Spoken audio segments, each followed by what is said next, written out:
Good morning, everyone. Welcome back to GK Today. And once again, I welcome you all to this brand new initiative of GK Today, in which we are doing 35,000 plus GS MCQs. तो आज इसमें ये 8th lecture हमारा रहने वाला है, जिसमें हम राइज ऑफ जैनिज्म के बारे में पढ़ेंगे. तो अब तक कौन कौन से लेक्चर्स हमने कर लिए हैं? प्री हिस्टोरिक इंडिया हो गया था, इंडस वैली सिविलाइजेशन, फिर ऋग्वेदिक एरा के बारे में हमने पढ़ा, ऋग्वेदिक लिटरेचर देखा, लेटर वैदिक एरा पढ़ा, फिर लेटर वैदिक लिटरेचर के बारे में पढ़ा, और आज हम पढ़ेंगे राइज ऑफ जैनिज्म के बारे में. तो मैंने आपसे बताया था कि ये सारे लेक्चर्स शायद थोड़े से कंफ्यूजिंग हो गए थे, तो कल हमने एक रिवीजन सेशन भी किया था, जिसमें हमने अच्छे से इन सारी चीज़ों को एक बार फिर से रिवाइज किया है. जो जो चीज़ें आपके एग्जाम में पूछी जा सकती हैं उनको हमने ठीक से देख लिया है, और अब आई होप कि आपको कोई भी प्रॉब्लम नहीं हो रही होगी इन सारे लेक्चर्स में. ठीक है, तो आज हम देखने वाले हैं कि जैनिज्म किस तरह से निखर के आता है, जैनिज्म रिलीजन जो है ये किस तरह से सामने आया, और इसमें कौन कौन से इंपॉर्टेंट लोग हैं जिनका हाथ है जैनिज्म फैलाने में. उसके अलावा जैनिज्म के क्या क्या प्रिंसिपल्स थे, किन चीज़ों पर बेस था ये पूरा रिलीजन. तो आज हम इसको देखेंगे. फिर लास्ट में एज यूजुअल MCQs प्रैक्टिस करेंगे. उसमें कुछ प्रीवियस ईयर के क्वेश्चन भी इंक्लूडेड हैं, और कुछ ऐसे नए क्वेश्चन भी हमने रखे हैं जो एग्जाम में आगे पूछे जा सकते हैं. तो ये पूरा सम रहेगा आपका इस चैप्टर का. इसको करने के बाद आपको कुछ और एक्स्ट्रा पढ़ने की ज़रूरत नहीं पड़ेगी. तो चलिए शुरू करते हैं आज जैनिज्म चैप्टर को अपने. सबसे पहले कुछ बेसिक बातें मैं आपको बता देती हूँ ताकि आपको क्वेश्चन सॉल्व करने में आसानी रहे. फर्स्ट ऑफ ऑल, जैनिज्म में टोटल 24 तीर्थंकरास थे. ठीक है, अब 24 के नाम आप यह नहीं याद रख सकते, ना कभी पूछे जाते हैं. यूजुअली फर्स्ट पूछा जाता है, 23rd पूछा जाता है, और 24th पूछा जाता है, क्योंकि इनके ही एविडेंसेस हमें क्लियरली पता चलते हैं हिस्ट्री से. तो इसमें फर्स्ट कौन है? इनका नाम है ऋषभ देव. फर्स्ट तीर्थंकार हैं ऋषभ देव. 23rd हैं परश्वनाथ, और 24th हैं लॉर्ड महावीरा. ठीक है, तो ये तीनों नाम ज़रूर याद रखिएगा. और इसमें से सबसे इंपॉर्टेंट कौन है? लॉर्ड महावीरा. इन्हीं के बारे में पूरा ये जैनिज्म चैप्टर बेस्ड रहेगा. लॉर्ड महावीरा की बात करें तो इनका जन्म हुआ था 540 BC में एक विलेज में जिसका नाम है कुंडाग्राम. ये एग्जाम में बहुत बार क्वेश्चन आया है कि जहाँ पे इनका जन्म हुआ था उस विलेज का नाम क्या है. कुंडाग्राम एक जगह है बिहार स्टेट में. ठीक है, इनके फादर का नाम क्या था? फादर का नाम था सिद्धार्थ, और वो हेड थे जनत्रिका क्षत्रिय क्लैन के. ठीक है, और इनकी मदर का नाम था त्रिशाला. इनकी वाइफ का नाम था यशोधा. फिर इनकी एक डॉटर थी, इनका नाम है प्रिया दर्शनी. ठीक है, डॉटर किस लिए इंपॉर्टेंट है? क्योंकि जो इनके हस्बैंड है ये इंपॉर्टेंट है. इनके हस्बैंड कौन थे? इनके हस्बैंड का नाम था जमाली, और जमाली के बारे में ये याद रखिएगा कि जमाली फर्स्ट डेसिपल थे लॉर्ड महावीरा के. ये इनके पहले शिष्य थे. ठीक है, तो 30 ईयर्स तक पहुंचने के बाद ये जान जाते हैं कि ये जो कुछ चल रहा है ज़िंदगी में ये बिल्कुल भी सच नहीं है. तो ये कहीं निकल जाते हैं इन सर्च ऑफ ट्रुथ, और उसके बाद एट द एज ऑफ 42 साल ट्री के नीचे on the banks of river Rijupalika Lord Mahavira को कैवले अटेन हो जाता है. ठीक है, तो ये भी पूछा जाता है कौन सी ट्री के नीचे, साल ट्री, और कौन सी रिवर के पास, रिजू पलिका रिवर. और फिर 72 ईयर्स की एज पे पहुँचते पहुँचते इनका देहांत हो जाता है. कहाँ पे? एट पावापुरी. कहाँ पे? पावापुरी है, ये भी बिहार में एक साइट है. ठीक है, अब त्रय रत्ना की बात करते हैं. 3 जेम्स ऑफ जैनिज्म जिसको हम कहते हैं. इसमें फर्स्ट है राइट फेथ, सेकेंड है राइट नॉलेज, और थर्ड है राइट एक्शन. ठीक है, ये एग्जाम में कई बार आया है कि ये 3 दे के एक और दे देते हैं, इसमें से पूछते हैं कौन सा वाला 3 जेम्स ऑफ जैनिज्म में नहीं आता है. तो इसको ज़रूर याद रखिएगा. फेथ एक है, दूसरा वाला नॉलेज है, और थर्ड वाला एक्शन, या आप इसको कंडक्ट भी कह सकते हैं. ठीक है, इसके अलावा 5 वोज कौन कौन से हैं जैनिज्म के. फर्स्ट है इसमें अहिंसा, नॉन इंजरी. सेकेंड है सत्य, झूठ नहीं बोलना है. थर्ड है अस्तेय, मतलब नॉन स्टीलिंग, चोरी नहीं करनी है. फोर्थ है अपरिग्रह, नॉन पोजेशन, और फिफ्थ है ब्रह्मचर्य. ठीक है, तो ये जो पहले 4 वोज हैं इनको ले डाउन किया था परश्वनाथ ने, जो कि 23rd तीर्थंकारा हैं, और जो 5th वन है ये सिर्फ लॉर्ड महावीरा ने ऐड किया था, जिसका नाम है ब्रह्मचर्य.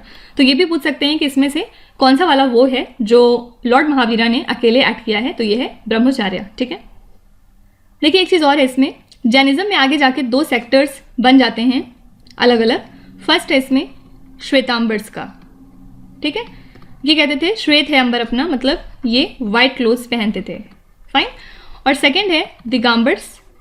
और दिगंबर्स का मतलब क्या है, दिघे अंबर अपना, मतलब इनका आसमान ही इनका कपड़ा है, तो ये न्यूड रहते थे, ठीक है, ये कपड़े नहीं पहनते थे।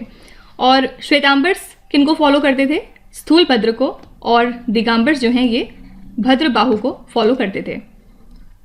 तो जैनिज्म में आगे जाके ये लीडर्स हो जाते हैं, और लीडर्स में ऑब्वियसली कुछ ना कुछ इख्तलाफ रहते हैं। तो जो लोग स्थूलभद्र को फॉलो करते हैं उनको हम श्वेतांबर्स कहते हैं, और जो लोग भद्रबाहु को फॉलो करते हैं उनको हम दिगंबर्स कहते हैं। कैरेक्टरिस्टिक क्या है, श्वेतांबर्स में व्हाइट क्लोथ्स ये पहनते हैं और दिगंबर्स में ये न्यूड रहते हैं, ठीक है। तो बस इतना ही है। इसके बाद बस एक काउंसिल रह जाती है, वो भी मैं आपको समझा देती हूँ। टोटल 2 काउंसिल हुई थी जैनिज्म में। पहली काउंसिल हुई थी 300 BC में, कहाँ पे, पाटलिपुत्र में, ठीक है। और इसके चेयरमैन कौन रहते हैं, ये हैं स्थूलभद्र, जिनका यहाँ पे जिक्र हुआ था। और जो सेकेंड वाली काउंसिल थी ये हुई थी 512 AD में, नॉट इन बेसी, और कहाँ पे हुई थी, वल्लाभी में, ठीक है। तो बस यही 2 काउंसिल इंपॉर्टेंट है इससे जैनिज्म से। आई थिंक इसमें हमने सब कुछ वो कवर कर लिया है जो आगे क्वेश्चन में आने वाला है, या फिर जो जैनिज्म में आपसे पूछा जा सकता है। तो इसको एक बार क्विकली देख लीजिए, उसके बाद हम क्वेश्चन की तरफ चलते हैं। चलिए स्टार्ट करते हैं और एक एक करके धड़ाधड़ क्वेश्चन को उड़ाते हैं, क्योंकि हमने थ्योरी ऑलरेडी पढ़ रखी है। फर्स्ट क्वेश्चन है, who among the following was the 23rd Jain Tirthankara. अभी जस्ट पीछे बात करी थी, 23rd तीर्थंकारा कौन थे, पार्श्वनाथ। आंसर हो जाएगा पार्श्वनाथ। देखा कितना इजी लगा ये सब क्वेश्चन। अगर आपने थ्योरी ठीक से देखी है तो आपको ज़्यादा टाइम नहीं लगना चाहिए था इसको सेलेक्ट करने में। नेक्स्ट है, with which among the following places the 23rd Jain Tirthankara was associated. अब यहाँ पे नाम देख के नहीं पूछा गया है यहाँ पे, लेकिन बात पार्श्वनाथ की हो रही है। आपसे पूछ रहे हैं कि ये कौन सी जगह से रिलेटेड है या इनका जन्म कहाँ पे हुआ था। तो जो पार्श्वनाथ हैं ये सन थे किंग अश्वसेना के, जो कि वाराणसी में रहते थे, ठीक है। और इनको निर्वाण अचीव हुआ था ऑन द सम्मेत शिखर। तो वाराणसी में ये लगभग 800 BC के आसपास थे, और हमने पहले ही बात करी कि ये कौन से नंबर के तीर्थंकारा हैं, 23rd। तो यहाँ पे आंसर हो जाएगा वाराणसी, ठीक है। नेक्स्ट है, in the Pali text who among the following is refer to as Nigantha Nataputta. ये नाम किसको दिया गया है आपको ये बताना है। तो ये नाम स्पेशली दिया गया है लॉर्ड महावीरा को, और निगंथा का मतलब होता है जैन्स। ऐसा कोई इंसान जो कैवल्या को अटेन कर चुका है, सिर्फ वो ही निगंथा हो सकता है, ठीक है। तो याद रखिएगा स्पेशल नेम दिया गया है लॉर्ड महावीरा को। लॉर्ड महावीरा 24th नंबर के तीर्थंकर हैं। नेक्स्ट है, who was the first tirthankara in Jainism. अरे आपको और कोई टफ क्वेश्चन नहीं मिला, थोड़ा टफ क्वेश्चन ले आइए। आंसर हो जाएगा यहाँ पे ऋषभ देव। और लॉर्ड ऋषभ देव जो हैं ये पहले तीर्थंकरा हैं जैनिज्म में। इनका जन्म हुआ था अयोध्या में, ठीक है। इनका किस क्लैन के साथ संबंध है, ये बिलोंग करते थे इक्ष्वाकु क्लैन के। हिंदुज्म में ये जाने जाते हैं एज इनकारनेशन ऑफ विष्णु, मतलब विष्णु का एक अवतार।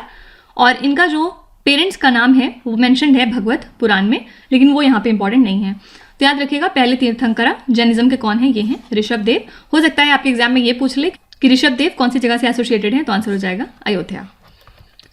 On the bank of which river Mahavira attend kaivalya. पीछे बात करी थी, ये रिवर कौन सी थी, रिजु पलिका। कितनी एज पे हुआ था इनको अटेन कैवल्या, 42 ईयर्स पे लॉर्ड महावीरा ने कैवल्या को अटेन कर लिया था। किस ट्री के नीचे किया था, तो वो ट्री थी साल ट्री, ठीक है। On the banks of river Rijupalika कहाँ पे किया था, तो प्रेजेंट डे बिहार में, ठीक है। In which year Vardhaman Mahavira was born. इनका जन्म का ईयर पूछ रहे हैं। तो लॉर्ड महावीरा का जन्म हुआ था 540 BC में, कहाँ पे, कुंडलग्राम, जो कि एक जगह है प्रेजेंट डे बिहार में, ठीक है। इनका बस ईयर याद रखिएगा कि इनका जन्म हुआ था 540 BC में। Under whose leadership Shvetambara sect formed. पीछे हमने बात करी थी श्वेतांबर के फीचर्स क्या थे, ये व्हाइट क्लोथ्स हमेशा पहनते थे, और ये किसको फॉलो करते थे, तो आंसर हो जाएगा स्थल बाहु को। तो हमने बात करी थी कि जैन रिलीजन जो है वो 2 मेजर सेक्टर्स में डिवाइड हो गया था। फर्स्ट था इसमें दिगंबर और सेकंड था श्वेतांबर, जिसमें से जो दिगंबर सेक्ट है, जिसको हम स्काई क्लैड सेक्ट भी कहते हैं, इनका मानना था कि मॉन्क्स को कोई भी तरह के कपड़े नहीं पहनना चाहिए, क्योंकि ये सिंबल होता है उनके डिटैचमेंट का फ्रॉम द वर्ल्डली लाइफ।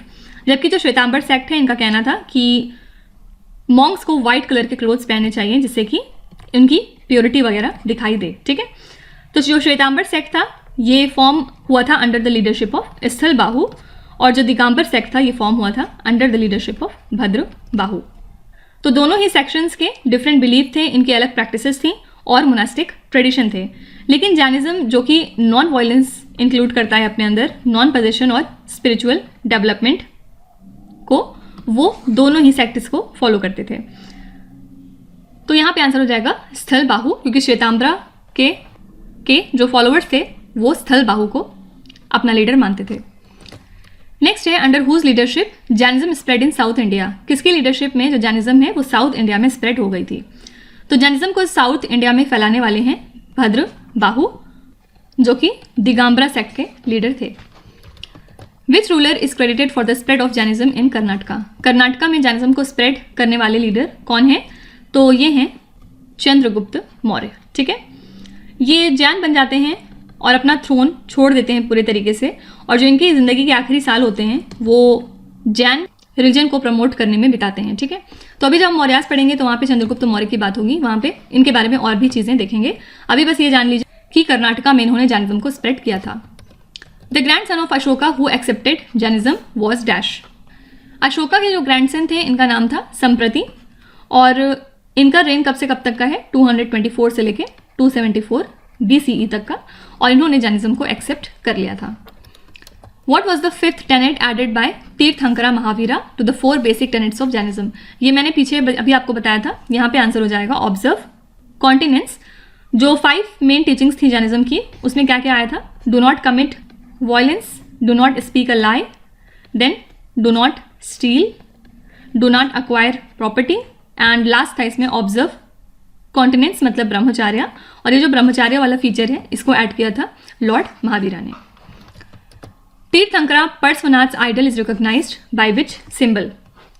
तो जो पार्श्वनाथ हैं इनका आइडल किस सिंबल से रिकॉग्नाइज होता है, आपको ये बताना है।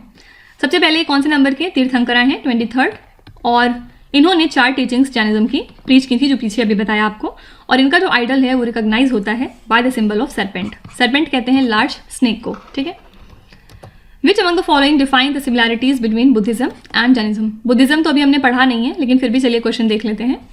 फर्स्ट है both opposed Brahmanical domination and caste system. क्या दोनों ही रिलीजन में कास्ट सिस्टम और ब्रह्मानिकल डोमिनेशन को क्रिटिसाइज किया गया था? ये बिल्कुल ठीक है।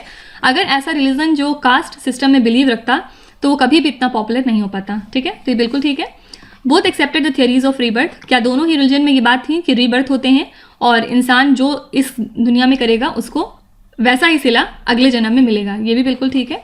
Both preach the truth and non violence. ये भी बिल्कुल ठीक है। तो यहाँ पे आंसर हो जाएगा ऑल ऑफ द अबव। ये सारे फीचर्स बुद्धिज्म के भी हैं और जैनिज्म के भी हैं।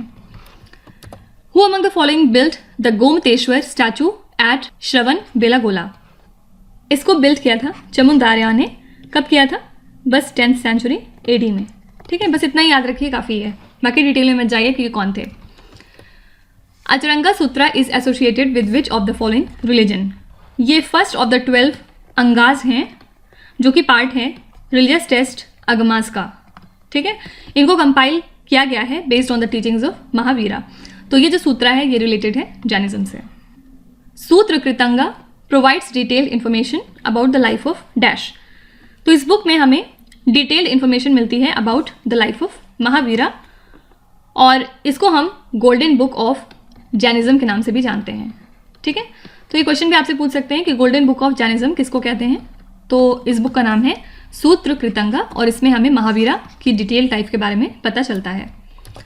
नकोडा at Rajasthan which is famous for miracles at Nakoda ji is a temple of which among the following.